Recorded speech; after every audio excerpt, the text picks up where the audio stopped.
Now we don't have quite as much of that to play with. So let's take a look at it. What we're seeing currently is just in the last hour or so, there's not as much going on. We do have one thunderstorm rolling through Guilford County, and if you're underneath it, hey, that's still a big storm for you. But it's not affecting a ton of folks in the whole area. So I'll look at that storm in just a second, but just to show you what's been going on. This storm was over in Yadkin County about 90 minutes ago. Then it rolled through Forsyth County, and now it's pushed its way over back into Guilford County. So if we fast forward to the here and now, this is Greensboro. Downtown, not really getting much out of this. West side, friendly area, not getting that much other than some regular old rain. Some decent rain down here toward Wendover, Adams Farm area, places like that, not that much. But this is a big bullseye of some heavy rainfall on the north side of Greensboro. So this is a busy area. We're talking about Battleground. We're talking about Lake Brant. What else do we have in here? This is Horsepen Creek Road.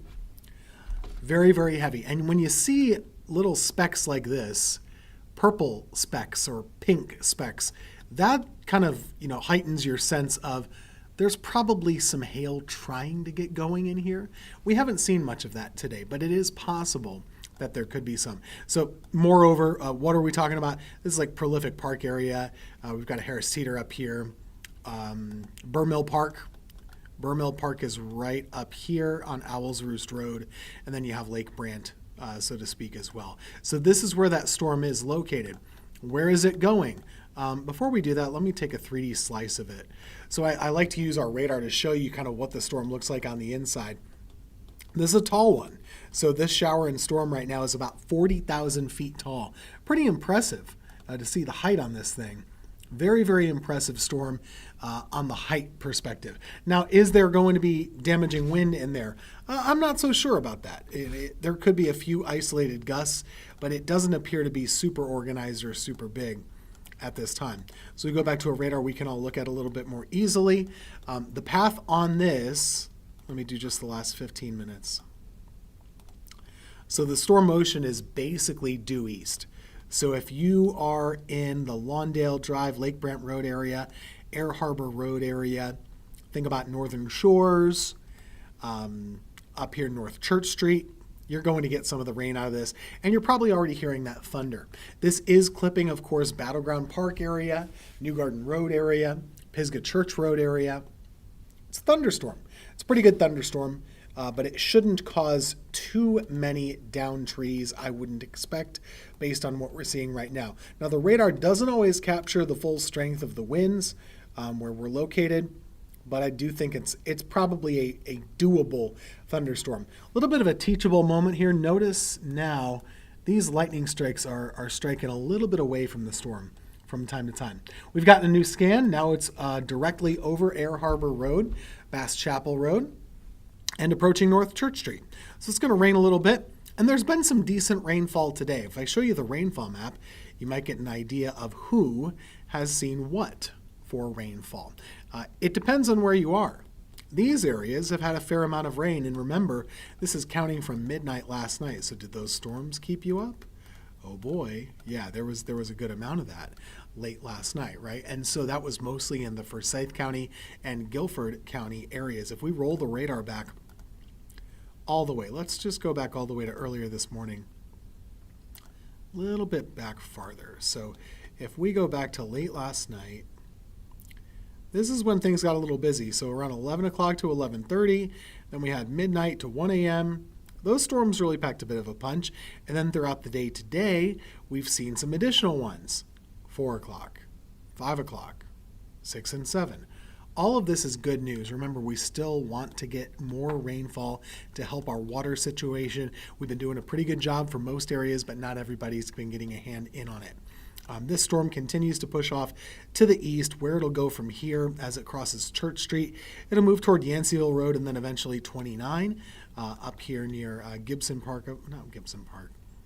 Bryan Park, of course. Bryan Park. And then over toward Reedy Fork as well. So that's kind of where we're tracking the only thunderstorm in our area at this time. Farther to the south and east, goodness. It's really rip-rolling here from Morganton to Hickory. Problems down that way. A lot of severe thunderstorms moving down this way. They're approaching the Charlotte area. So there's a lot more action across the state. If we track this for you in a different way, we can look at lightning strikes.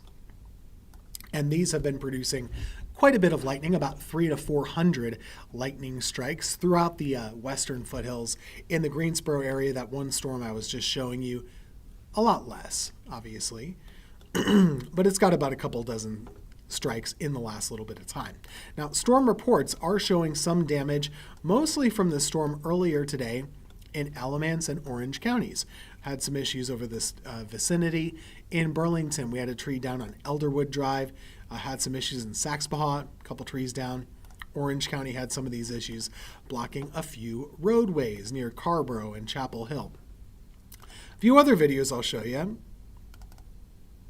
Well, how about this one? This was pretty wild. So you go from about 4 o'clock to 5:30 here. This storm really was bad. And again, this is earlier today, but it got so windy. It was just really whipping in the winds earlier today in Burlington. So I felt like sharing that with you. In Winston-Salem over the last hour or so, we've also had some showers and storms, and they've just started to clear out a little bit. From that Burlington storm earlier, this was right there along the park area. Pretty big tree down. And this was a common scene. In fact, at last check, there were still quite a few power outages. I'll show that map next up. This is a wild video, though, from Union Ridge, also in Alamance County, just a little bit north of Burlington. You can see the trees whipping around, the rain sideways, coming in sheets. This is a bad thunderstorm.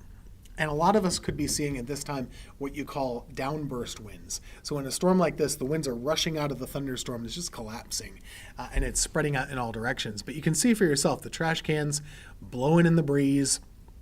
Pretty nasty storm over in Alamance County earlier today. I do have that Duke map fired up here, so let's go right to that now. This is a view of the entire state. And across the state, we have a couple areas that kind of stand out. Asheville, they've got about 1,500 without power. McDowell County as well. But let's focus local. Burlington, Alamance County leading the way across the whole state, about 2,700 power outages right now. Guilford County, just 100 or 200. Forsyth County, about 600. Rockingham, about 3, so hardly anybody.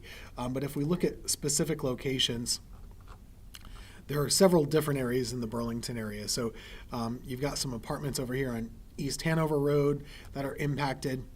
Over here, we've got quite a few near the park.